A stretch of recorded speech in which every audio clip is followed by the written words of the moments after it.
Hey there. Thanks for stopping by. Before we dive into today's story, let me know where you're watching from and how this video makes you feel. Don't forget to like, subscribe, and drop a comment below. I'd love to hear your thoughts. I'm Marissa, and if someone had told me last year that my marriage would shatter because of a dating app, I would have laughed in their face. Not Ethan. Never Ethan. He was the guy who brought me soup when I had the flu, who kissed my forehead before leaving for work, who once cried watching a dog reunion video. My Ethan. It started on a Thursday night. Nothing remarkable about it. I was at Brielle's place, our usual wine and unwind ritual. We were halfway through a bottle of Merlot when her voice dropped an octave. "You know Camille found Tyler on one of those hookup apps?" she said, swirling her glass. "What?" I nearly choked. "Tyler? He still blushes when someone says the word sex out loud." We laughed, shook our heads, made jokes. I even rolled my eyes and said, "Men are dumb." But that sentence clung to me like sticky perfume. Later that night, back home, Ethan was already asleep, his hand curled around the edge of his pillow like a child. The soft glow from the hallway nightlight brushed against his jawline. He looked peaceful, familiar, safe. Still, I couldn't stop replaying Brielle's story. Something about it had lodged itself in my chest, and the more I tried to ignore it, the louder it echoed. I stared at the ceiling, each second dragging me deeper into doubt. What if? I told myself I trusted him, and I did. Or, I thought I did. But if I trusted him that much, why were my fingers trembling as I picked up my phone? I sat up in bed, the room suddenly cooler. My thumb hovered over the screen. Just curiosity. Just checking. Within minutes, I had downloaded the same app. The irony burned. As I scrolled through profile after profile, too much cologne, too many filters, I almost laughed at myself. What was I even hoping to find? A fluke? A mistake? A confirmation that my husband wasn't like the others? But then, there he was. Ethan. A recent photo, clear as daylight, taken during our trip to Asheville just 3 weeks ago. That same worn denim jacket I had bought him for Christmas. The same crooked grin I used to think was only mine. I couldn't breathe. His bio was short. Easygoing, outdoorsy, not looking for anything heavy. I blinked, reread it, my heart pounding so hard it made my ears ring. This couldn't be real. There had to be an explanation. Maybe it was an old profile, maybe it was a joke, but there was a photo from his office holiday party 2 weeks ago. The one where he told me he didn't take any pictures. I clutched the edge of the bedsheet, trying not to scream. My pulse surged in waves of confusion, betrayal, and something else, something colder. I turned off the phone and stared at the wall. I couldn't wake him, not yet, because now it wasn't just about Ethan. It was about what I was going to do next. The next morning, the sun came in too bright. I heard the soft clatter of dishes in the kitchen and the faint hum of Ethan's voice singing along to some old Lumineers song. It should have comforted me. It usually did. But now it felt unreal.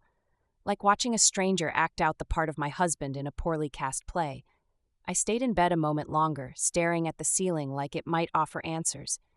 It didn't. Eventually I got up, pulled on a hoodie, and made my way to the kitchen.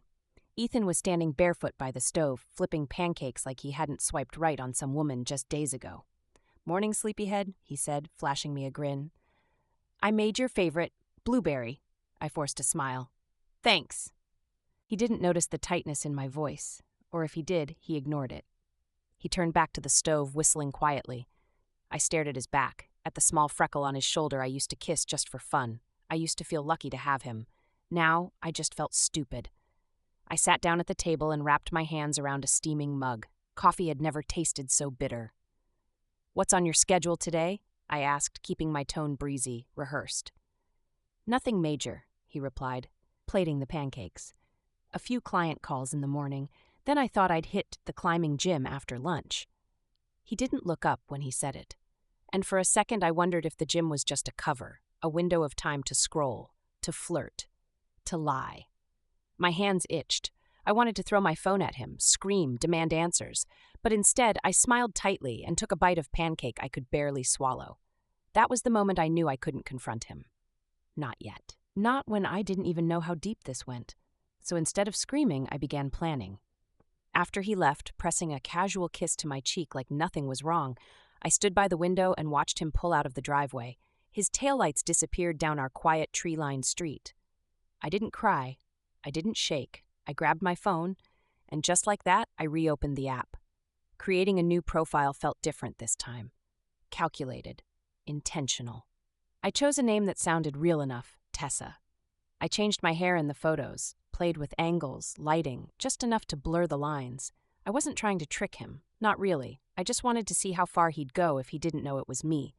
I listed interests he'd recognize: climbing, hiking, good coffee, but threw in a few wild cards to throw him off. Tarot, late-night poetry, a fear of centipedes.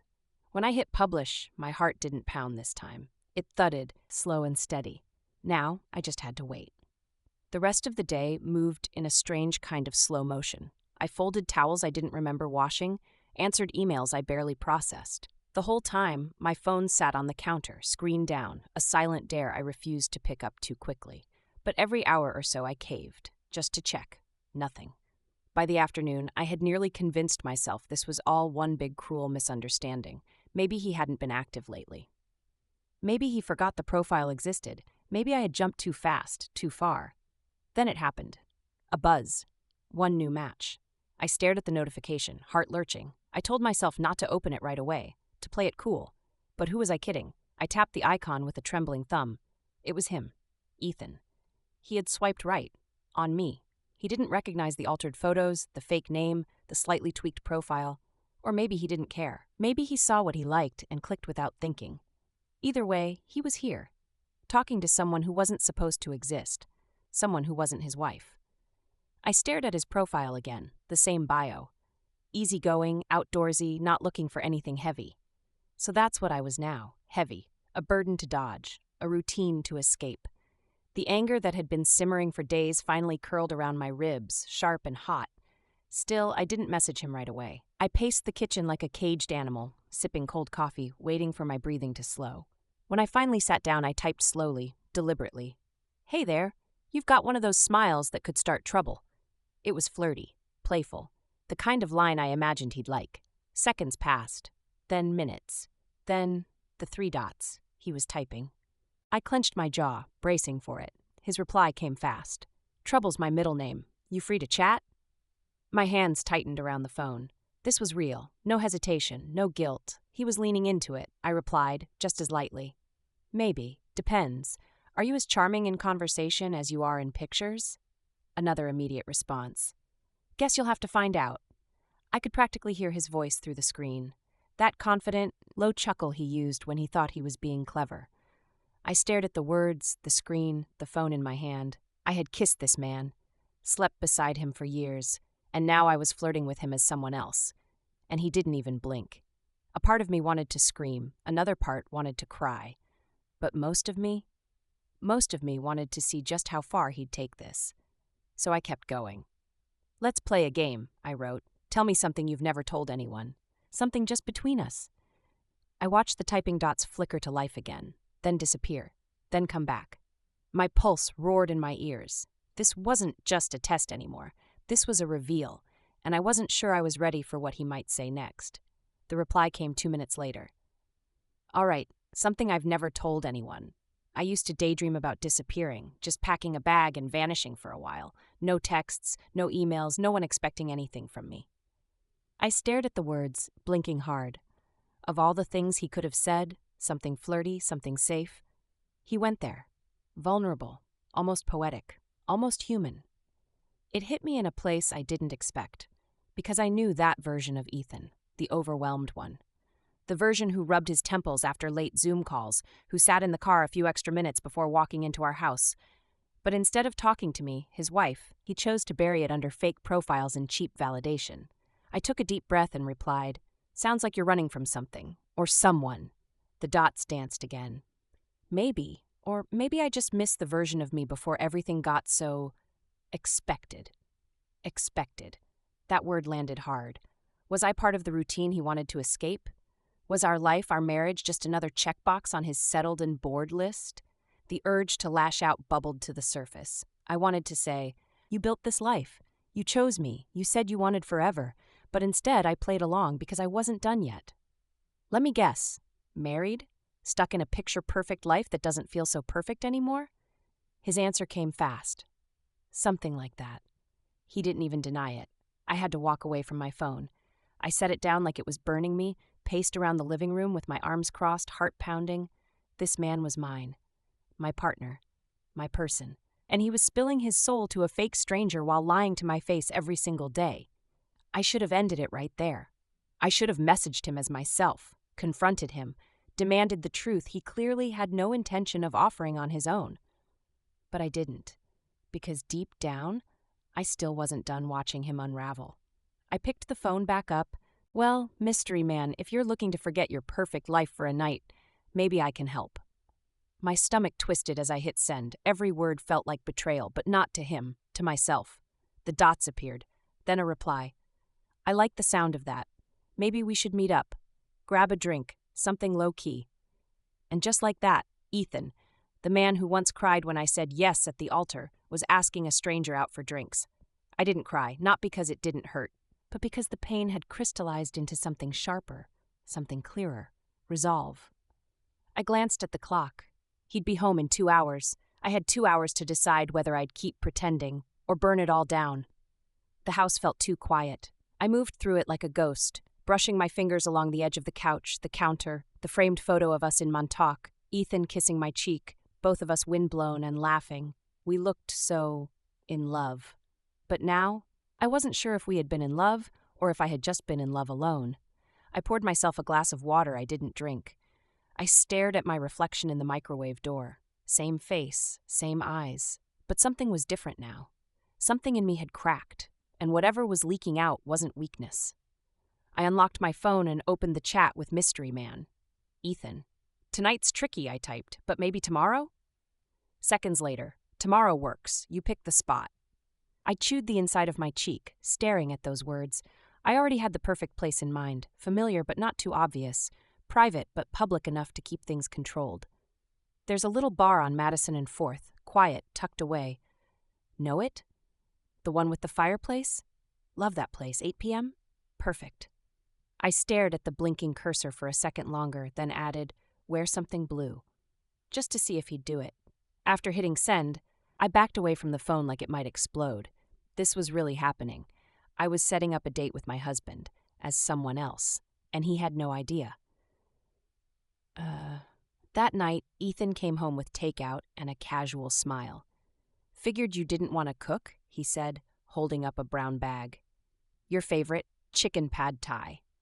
I almost laughed. He had no clue I knew. No clue I had seen the side of him he never meant me to see. No clue I was sitting across from him not as his wife, but as the woman he was supposed to meet tomorrow night. I played my part flawlessly. We ate. We talked. He told me about a client who kept rescheduling, and I nodded at all the right times. I even let myself laugh once, just to keep the mask steady. After dinner, he kissed the top of my head and disappeared into the den to finish emails or maybe to swipe through more profiles. I went upstairs and stared at my closet. What does a woman wear when she's about to catch her husband cheating with herself? I picked a navy blue dress. Classy, understated, but nothing I'd worn in years. I added a bold lip, something he'd pause at. Then I grabbed my overnight bag and began packing, not for the night, but for after. Because no matter what happened tomorrow, I knew one thing. I wasn't coming back to this version of us. I couldn't. The next evening, the bar on Madison and 4th looked exactly as I remembered it. Dim lights, exposed brick, soft jazz humming from an old speaker near the ceiling. It was the kind of place where secrets whispered between bar stools felt like confessions to the night. I arrived early, sat at the far end of the bar, near the fireplace, just like I said I would. I wore the navy blue dress. My hair was pulled into a loose twist, makeup a little heavier than usual. Enough to pass as someone else in low lighting, enough to make him question but not recognize.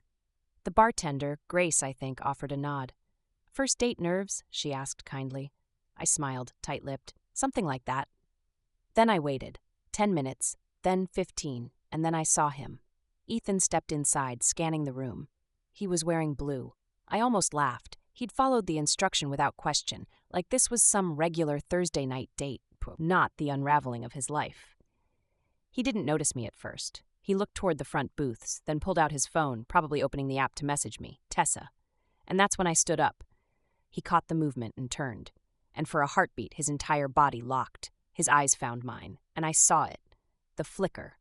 That split second where his brain tried to make sense of the impossible. His mouth parted. "Marissa?" I tilted my head, keeping my expression calm, unreadable. "Evening, Ethan." He blinked, once, twice, then laughed. It was the fake kind, thin and too high. "Wait, what? What are you doing here?" I raised an eyebrow.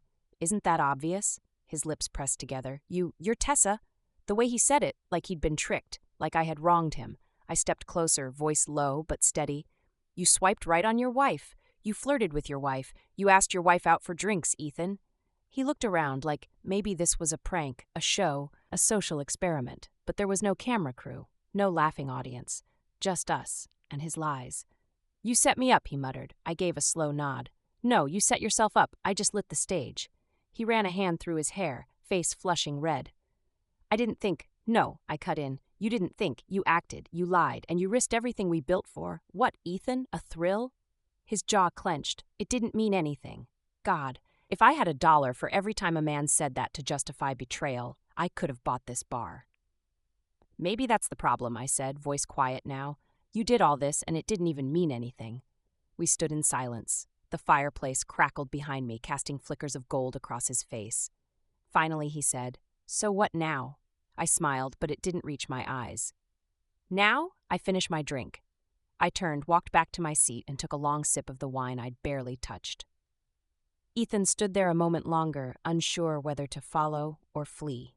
But I didn't care anymore.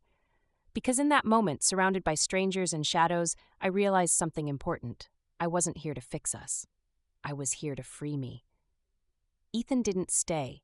He lingered by the bar for a minute or two, maybe waiting for me to break, to say something softer, to offer a crack he could crawl through.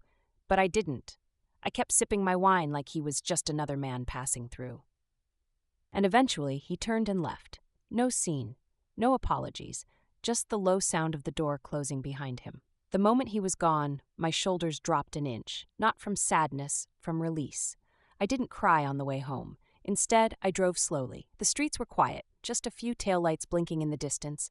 My hands were steady on the wheel, my breath calm. The house was dark when I pulled in. Ethan's car was already gone. Good. I unlocked the door and stepped inside. It still smelled like us, candle wax and clean laundry and some faint trace of his cologne on the hallway rug.